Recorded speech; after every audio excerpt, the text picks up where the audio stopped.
You cannot claim to be the United Nations while disregarding the voice of 54 nations. It is not possible.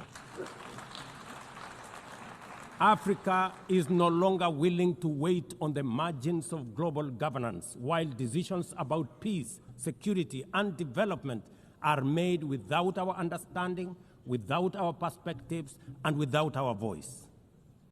Africa's exclusion is not only unacceptable, unfair, and grossly unjust, it also undermines the very credibility of the United Nations, this organization. Africa dominates most of the Security Council agenda, provides some of the largest contingents of UN peacekeeping forces, and bears the heaviest costs of instability.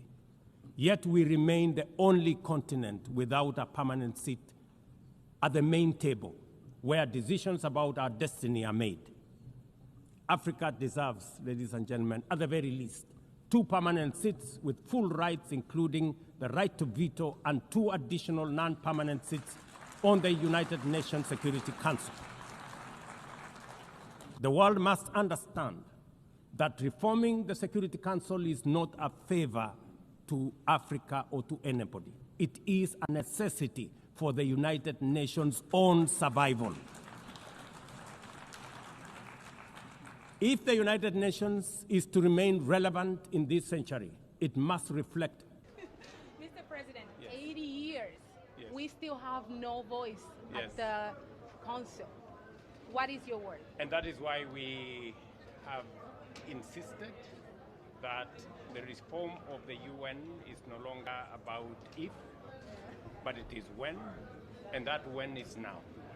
Because unless and until we reform the UN, it will continue to remain undemocratic, unrepresentative, and not fit for purpose. And it is the reason why, as we come to this UN at the 80th, we must also be very careful about what the future looks like and how the UN we have to reform the UN Security Council. Africa and our 1.4 billion people must have voice, must be represented.